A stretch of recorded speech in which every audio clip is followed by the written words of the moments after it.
Boa tarde a todos. Sou Ian Nunes, gerente de relações com investidores da Tegma.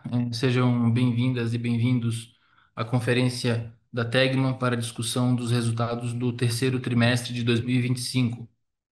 Essa conferência está sendo gravada e o replay poderá ser acessado no site de relações com investidores da Tegma. Informamos que todos os participantes estarão apenas assistindo à conferência durante a apresentação e, em seguida, iniciaremos a sessão de perguntas e respostas, quando mais instruções serão fornecidas.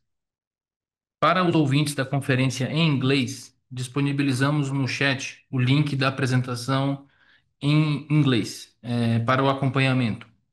Haja vista que projetaremos somente a versão em português. Gostaria agora de passar a palavra para Nivaldo, CEO da Tegma, que dará início à apresentação. Por favor, Nivaldo, pode prosseguir.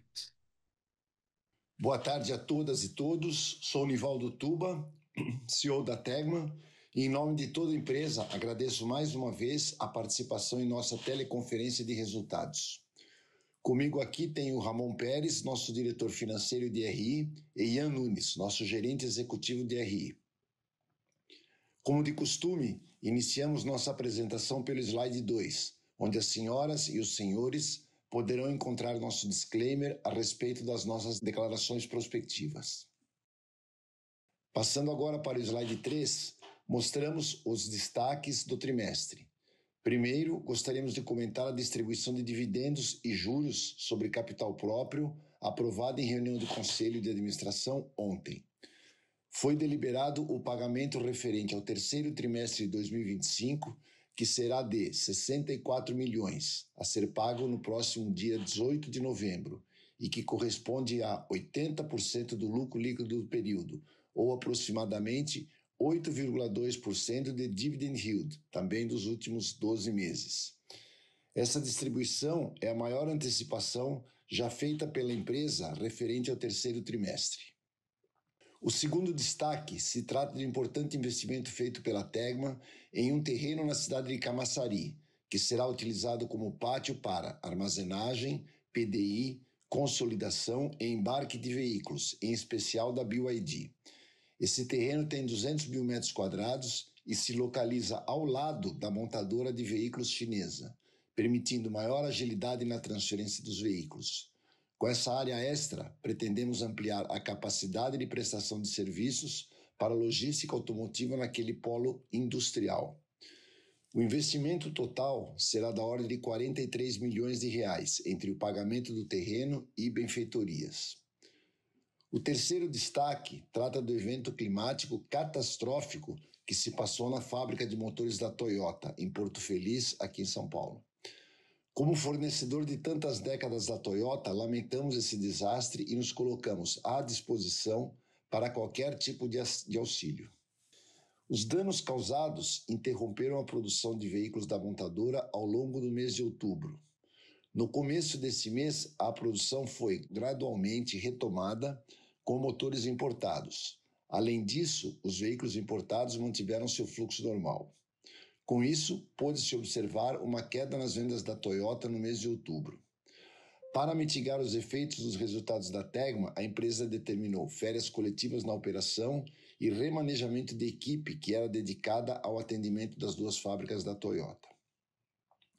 Indo agora para o quarto destaque do trimestre, ele se refere a uma iniciativa de impacto ambiental positivo para as operações da Tegma. Como é de conhecimento geral, a descarbonização do transporte rodoviário de longa distância enfrenta muitos desafios por questões operacionais e econômicas. Dadas essas limitações, a Tegma decidiu optar por uma opção intermediária, que foi a conversão de veículos a diesel ao modelo híbrido, que consome diesel e GNV. Essa opção vem se mostrando eficaz para as operações com caminhões próprios da Tegma, que tem viagens muito longas para o Mercosul. Os resultados são promissores, apontando para uma redução de 35% na emissão de gases efeito estufa e um custo por quilômetro rodado competitivo. Inclusive, esses caminhões que estão a caminho da COP30, junto com os carros eletrificados da Chevrolet, para apoiar o evento. Também gostaríamos de destacar que somos oficialmente prestadores dos serviços de transporte para a Omoda Jaico, uma empresa chinesa, montadora chinesa, que chegou no Brasil em 2024 e que, em poucos meses, já desponta no ranking de vendas com o sucesso de 2 modelos eletrificados e vai iniciar a venda de mais 2 novos modelos nos próximos meses. Passando agora para o slide 4, mostramos os principais dados do mercado de veículos novos no Brasil. Conforme esperado, como consequência das altas taxas de juros, podemos observar no gráfico de cima que as vendas domésticas do terceiro trimestre de 25 foram estáveis na comparação anual. Esse desempenho reduziu o crescimento no acumulado ano, que avançou 3% versus o ano de 24. Abaixo à esquerda, mostramos que a produção no terceiro trimestre de 25 também se estabilizou na comparação com 24, em função dos desempenhos das vendas internas e dos altos estoques. No entanto, note-se que as exportações do Brasil cresceram 30% no terceiro trimestre, consequência, por sua vez, da maior demanda da Argentina. No acumulado ano, destaca-se o crescimento de quase 50% das exportações. Agora, no slide 5, apresentamos os principais indicadores operacionais da divisão de logística automotiva. A quantidade de veículos transportados no terceiro trimestre de 25 foi de 198 mil unidades, ou seja, 2,6% inferior na comparação anual. Essa queda é um reflexo da estabilidade das vendas domésticas e a redução do market share, que se retraiu 1,8 pontos percentuais na comparação anual, atingindo 24% no terceiro trimestre de 25. Essa queda do market share na comparação anual se deu em função do desempenho inferior à média do mercado de montadoras que temos importante exposição. Vale, no entanto, salientar que é este o mais alto nível de market share de 25, demonstrando uma recuperação neste indicador. Por último, a distância média das viagens no terceiro trimestre de 25 foi 4,6% superior na comparação anual, em função do aumento das quantidades e das vendas de veículos nas regiões norte e nordeste do Brasil. Após esses destaques, eu passo a palavra ao nosso diretor financeiro, Ramon Pérez, que irá falar dos nossos resultados, fluxo de caixa e demais indicadores. Ramon, por favor. Boa tarde a todos. Passamos para o slide 6. Vamos falar sobre os resultados da divisão de logística automotiva. Podemos ver no gráfico acima que houve um crescimento de 7% na receita líquida da divisão no terceiro trimestre, o que ocorreu em função do aumento da distância média e do reajuste de tarifas. O desempenho positivo da Fastline, nossa unidade de logística de veículos seminovos e motocicletas novas, também contribuiu positivamente para esse crescimento.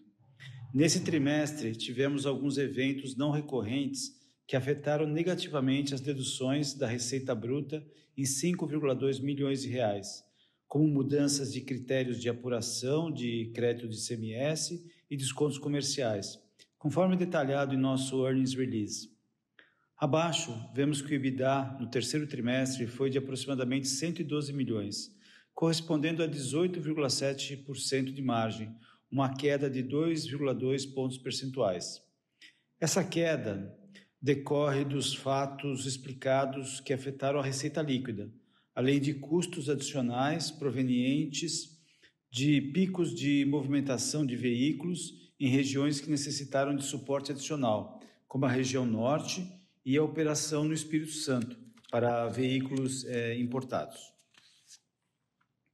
No slide 7, mostramos os resultados da divisão de logística integrada.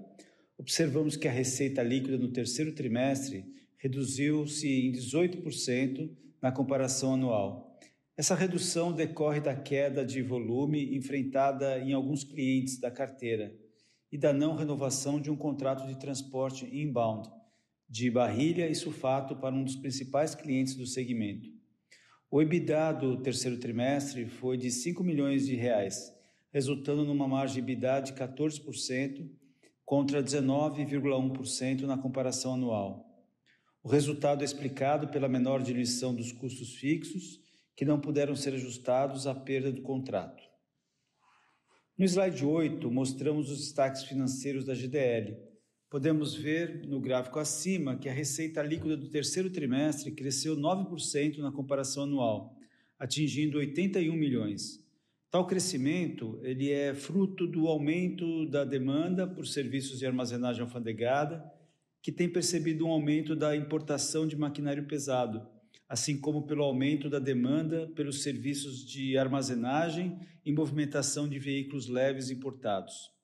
Nos gráficos abaixo, mostramos à esquerda a evolução do lucro líquido da joint venture, que foi de 16 milhões no terceiro trimestre, com uma queda nas margens em comparação anual. Apesar da expansão da receita, essa queda é decorrência do reajuste do aluguel das principais áreas utilizadas pela GDL em setembro de 2024, conforme explicamos em resultados anteriores.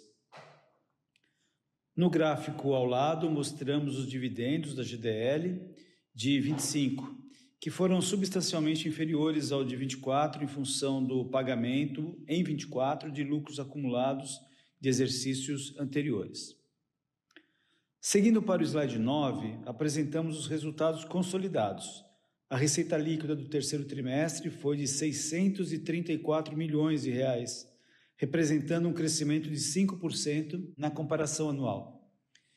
Esse avanço na receita decorre do crescimento reportado pela divisão de logística automotiva.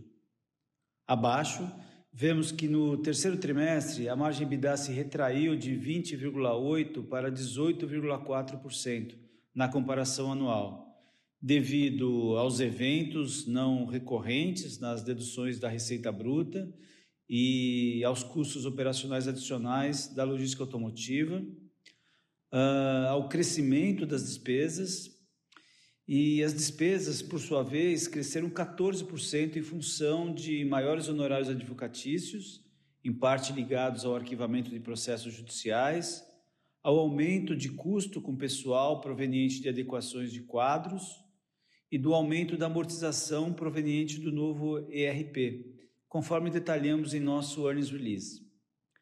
Por fim, o lucro líquido do terceiro trimestre foi de 80 milhões, 5% inferior na comparação anual, uma redução de 1,4 ponto percentual da margem líquida para 12,6%. Esta perda pode ser explicada pela queda das margens operacionais e pela pequena redução da equivalência patrimonial. Passando agora para o slide 10, apresentamos no gráfico à esquerda o ciclo de caixa ao final do terceiro trimestre, que foi de 37 dias, em linha com o patamar do último trimestre. O CAPEX no terceiro trimestre foi de 19 milhões, ou 2,9% da receita líquida. Dentre os investimentos de maior relevância, destacamos a aquisição de cavalos mecânicos e carretas cegonha para a operação de veículos por 11 milhões de reais e benfeitorias em pátios. Por fim, à direita, mostramos o fluxo de caixa livre da companhia, que no terceiro trimestre foi positivo em 15 milhões. Essa geração de caixa inferior ao mesmo trimestre de 24 é fruto de um maior CAPEX, do adiantamento do pagamento do terreno na Bahia, de 10 milhões de reais, e um maior pagamento de imposto de renda, decorrente do fim do crédito tributário que havia no ano passado. No slide 11, apresentamos detalhes da nossa estrutura de capital. No gráfico à esquerda, podemos ver o caixa atual de 246 milhões de reais, valor significativamente superior às amortizações da dívida dos anos seguintes. Nesse trimestre, a Tegma realizou o pagamento de 23 milhões de um empréstimo bancário. Na tabela abaixo, vemos que nossa posição de caixa líquido em setembro foi de 160 milhões de reais. 76 milhões inferior ao saldo de junho em função do pagamento de dividendos e JCP, do adiantamento da compra do terreno da Bahia e do desembolso pela compra da Buscarme. Por fim, acima e à direita, apresentamos o histórico do nosso custo de dívida, que atualmente permanece em cerca de CDI mais 1,6%. Passando para o slide 12, mostramos os indicadores de rentabilidade. da companhia. O retorno sobre o capital investido no terceiro trimestre, em cinza, foi de 37,1%, portanto inferior ao verificado no trimestre anterior, em função da perda recente de market share da operação de transporte de veículos dos últimos 12 meses e do desempenho negativo da logística integrada. Também no caso do ROI, na linha laranja, constata-se retorno de 28,6%, levemente abaixo do último trimestre, decorrência do desempenho operacional inferior recentemente. No gráfico abaixo, à esquerda, vemos que o EVA apresentou uma queda, função da queda do ROIC. À direita, mostramos o histórico de dividendos e juros sobre capital próprio pagos pela companhia. Este gráfico já contempla os proventos mencionados no início do call, aprovados ontem, de 64 milhões de reais, referente à antecipação dos resultados do terceiro trimestre, com data prevista para 18 de novembro. O dividend yield das distribuições dos últimos 12 meses correspondeu a 8,2%. No último slide, conforme mostrado no gráfico acima, vemos o desempenho da nossa ação, a linha laranja, em comparação com o índice Ibovespa, em preto, e do índice Small Caps, em vermelho, tomando-se como base zero o fechamento do ano passado. As ações da Tegma apresentaram um desempenho equivalente ao do Ibovespa e do Small Caps, em função da resiliência dos resultados. Finalmente, no gráfico abaixo, apresentamos um histórico dos múltiplos pelos quais as ações da Tegma vêm sendo negociadas. Apesar dos indicadores e resultados robustos, verifica-se que estas seguem apresentando múltiplos inferiores à sua média histórica. Com isso, agradeço mais uma vez a participação e interesse de todos pela companhia e gostaria de abrir a sessão de perguntas e respostas. Obrigado, Ramon. Iniciaremos agora a sessão de perguntas e respostas para investidores e analistas. Caso deseje fazer alguma pergunta, por favor, pressione o botão levantar a mão. Se a sua pergunta for respondida, você pode sair da fila clicando em abaixar a mão. Caso deseje fazer alguma pergunta por escrito, por favor, digite sua pergunta no campo de Q&A na parte inferior da tela. A gente já tem uma pergunta na fila do Lucas Esteves, do Santander. Lucas, por favor. Boa tarde, pessoal. Obrigado aí pela oportunidade. Tenho duas perguntas. A minha primeira pergunta é sobre market share. A gente vem vendo que está reduzindo em decorrência da perda de mercado de alguns clientes relevantes. Vocês mencionaram a Toyota. Eu queria entender como que o novo contrato com a Omoda Jaeco e com esse novo investimento no terreno para expansão em Camaçari, que vocês mesmos mencionaram que é para atender principalmente a produção local do BYD, como que isso pode influenciar o market share da Tegma nos próximos meses? Será que a gente pode esperar um ganho gradativo de share vindo dessas movimentações? E o segundo ponto aqui, mesmo com volumes pressionados, vocês têm conseguido manter o crescimento de receitas sequencialmente, ajudados aí um pouco pela expansão da distância média transportada, mas também por um esforço de aumento de preço dos serviços que vem acontecendo aí tri após tri. Queria entender com vocês como que vocês veem o cenário de precificação daqui para frente, como que esse novo contrato com a Omoda Jaeco entra no todo também, se ele contribui positivamente para o preço médio ou se foi um processo muito competitivo para ganhar esse novo serviço. Obrigado aí desde já. Oi, Lucas. Boa tarde. Obrigado aí pela pergunta. Quanto ao market share, você tem razão dessa pequena redução, né? E isso representa um pouco o estabilidade de algumas marcas, né? E a queda de algumas marcas onde a Tegma tem relevante participação, tá? A questão da Almoda, a gente ainda não tem efetivamente, também não divulgamos a nossa participação nesse novo contrato, mas efetivamente ele vai contribuir positivamente. E o terreno realmente foi uma compra muito estratégica que nós fizemos desse ativo. É um terreno de praticamente 200 mil metros quadrados, localizado bem ao lado da fábrica da BYD, que seguramente vai ser um braço logístico para a BYD, e não só no sentido de formação de cargas, mas a feitura de PDI e também armazenagem de veículos, né? Então, sem dúvida, também é mais uma nova fonte de receita que virá agregar novos ganhos aí à Tegma, ok?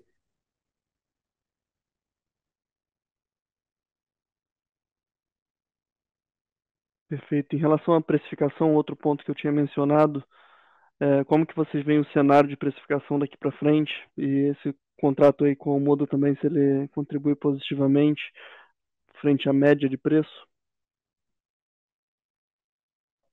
Oi, Lucas, é o Ramon. Boa tarde.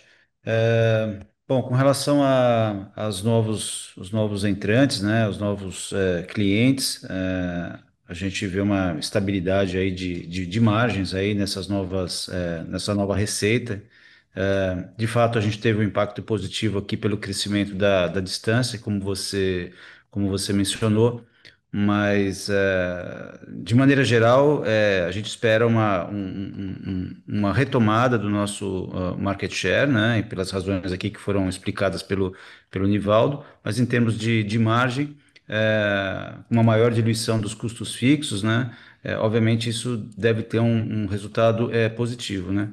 O que eu queria aproveitar e destacar, né? Que é claro que é difícil para a gente poder precisar a nossa participação nesses novos clientes, né? Mas acho que o destaque é o quão ágil a companhia tem sido de estar presente e participando desses novos, da distribuição desses novos entrantes, né? Porque, além de tudo, isso é uma maneira de a gente, né, acima de tudo, de a gente defender a nossa participação. Obviamente, se a gente tem uma participação importante nesses novos entrantes, se eles têm um crescimento de market share próprio, a gente vai acabar se beneficiando disso, né? Então, é isso que eu posso comentar com relação a esse segundo ponto seu, tá? Perfeito, claríssimo, Ramon, Nivaldo, aí, obrigado pelas respostas e boa tarde. Obrigado, Lucas. Agora a gente vai passar a pergunta para o Gabriel, do Itaú. Gabriel, por favor. Oi, pessoal, boa tarde. Só um ponto aqui do nosso lado. Só queria entender, né, em linha com a pergunta do Lucas, se eventualmente a companhia tem algum investimento já em vista para 2026 que poderia levar a alguma compressão do payout. A gente está vendo um payout aí de 80% no primeiro semestre do ano, agora de novo no terceiro tri, só pensar na manutenção desse patamar. Obrigado. Obrigado, Gabriel, pela sua pergunta. Ah, bom, a gente está no processo de discussão do orçamento para o ano que vem. A gente tem praticado, de fato, um payout bastante elevado, né? 80% esse ano, tanto no primeiro semestre como no terceiro tri. Esse payout, obviamente, ele está ligado à capacidade da empresa de gerar caixa, né? Uma empresa que tem uma baixa intensidade de capital, e está ligado também enfim, às iniciativas de M&A, né? Então, a gente vai ajustando esse payout à medida que a gente tem uma evolução nesses dois itens, né? Tanto CAPEX como eventual M&A. Nós não temos como antecipar isso agora. O que a gente pode mencionar é que a empresa é conhecida e reconhecida por praticar um payout agressivo, né? Lembrando que o payout indicativo é de 50%, na verdade, né? E a gente vem praticando aí percentuais mais elevados do que esse, mas não tem nada que eu possa antecipar, assim, com relação ao próximo ano, que pudesse mudar a nossa agressividade. Se vai ser 70, se vai ser 80 ou 60, como a gente já praticou, né? Depende de uma gestão tática aí do dia a dia, né? Mas em nada isso muda a tendência da companhia de manter um payout agressivo. É o que eu posso comentar com relação à sua pergunta, tá bom? Tá claro. Obrigado, pessoal. Boa tarde. Obrigado, Gabriel. Agora a gente vai fazer um compilado aqui das perguntas pelo chat. O Nils da Sete mandou uma pergunta. Boa tarde. O crescimento de vendas no Norte e Nordeste também tem se verificado no quarto trimestre, ou foi mais pontual? Caso sim, é provável vermos impacto nas margens devido ao maior suporte conforme no terceiro tri? Eu vou passar a resposta para o Nivaldo. Tahara, obrigado pela pergunta. E sim, você tem razão. O crescimento no quarto TRI para as vendas Norte e Nordeste continuam acima de um crescimento do país, vamos chamar assim, né? Então, realmente esperamos um efeito positivo nas margens. Ok? Uma segunda pergunta do Eduardo, da Organon. Boa tarde, pessoal. Quais foram as motivações da compra do terreno da Bahia? Vocês poderiam detalhar um pouco quais serão as vantagens que vocês terão na prestação de serviço para a BioID com esse novo terreno? Vou passar a resposta para o Nivaldo. Obrigado, Eduardo. Realmente a principal motivação foi estratégica, logística, no sentido de estarmos ao lado da fábrica da BYD, né, e, consequentemente, sermos vamos dizer assim, a primeira opção logística que ele tem quando ele pensa em área, quando ele pensa em necessidade de armazenagem, formação de cargas, elaboração de PDI, ou seja, foi efetivamente uma compra estratégica. Lembrando que nós já temos uma área lá em Camaçari, que dista por volta de 8 quilômetros da BYD, que também será utilizada, né, visando dar complementar a necessidade logística daquela montadora naquele polo industrial. Então, a compra foi efetivamente estratégica e visando atender necessidades logísticas da montadora. Obrigado, Nivaldo. A gente recebeu uma outra pergunta de um investidor pessoa física a respeito da GDL, Caio Souza. Hoje não vemos mais os mesmos patamares de crescimento, de crescimento da GDL que víamos em 2024. Quais perspectivas de curto prazo para a GDL? Eu vou passar para Nivaldo. Obrigado, Caio. Vamos lá. É, de qualquer forma, o crescimento da GDL ele vem seguindo robusto e acompanha muito as tendências do mercado de importação.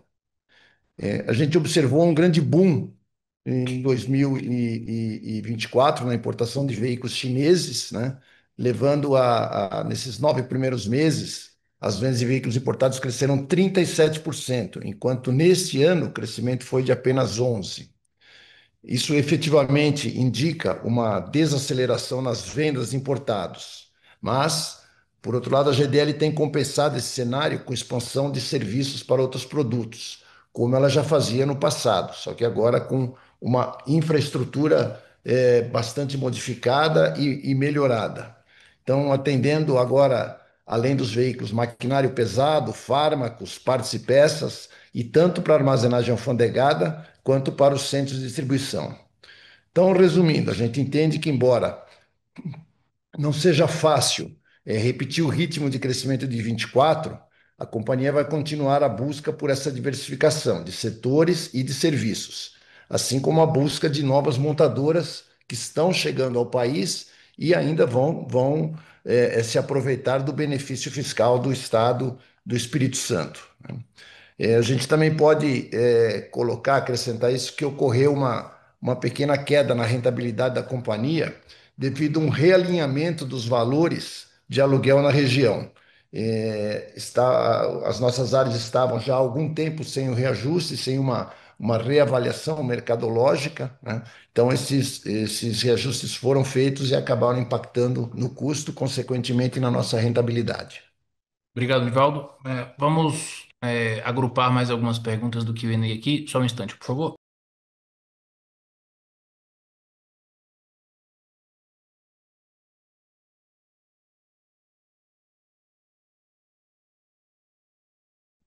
Eu vou ler agora uma pergunta aqui do Caio da Multi, dois Caios na sequência. Uma pergunta que eu vou fazer para o Nivaldo: como tem sido o desempenho da unidade de logística de veículos e motocicletas usados, a Fastline? Nivaldo, por favor. Vamos lá, Caio. Realmente a Fastline vem nos surpreendendo com a obtenção de um desempenho bastante positivo. Destacando que o mercado de seminovos é muito diferente do mercado do 0 km. E a gente está avançando bastante nessa frente. Observamos aí, ou constatamos, um desempenho positivo puxado pela logística de motos da região de Manaus. Lembramos, são motos que vêm semi-desmontadas, importadas principalmente da Índia, são montadas na Zona Franca de Manaus e a partir dali distribuídas para o Brasil. Eu queria destacar também a aquisição que fizemos meses passados da Buscarme, e estamos muito confiantes nessa nova plataforma, nessa integração, nessas sinergias, né, que vão apoiar em muito o resultado desse segmento. Ilustrando, a Fastline faturou 42 milhões aproximadamente nos 9 primeiros meses de 25 e cresceu 28% em relação a 24. E nesse período entregou um lucro da ordem de 6 milhões de reais. Obrigado, Nivaldo. Fazendo uma última chamada, se alguém tem alguma outra pergunta para fazer antes de passar para o encerramento. Nivaldo, por favor, suas considerações. Bem, muito obrigado a todos e todas por terem participado do nosso call de resultados. Nós ratificamos nossas apresentações, nossas demonstrações, onde mostramos bons resultados e um ótimo payout no trimestre. Vamos trabalhar com bastante afinco aí para manter esses bons resultados no quarto trimestre e fecharmos e encerrarmos o ano de 25 com bastante sucesso. Uma boa tarde a todos.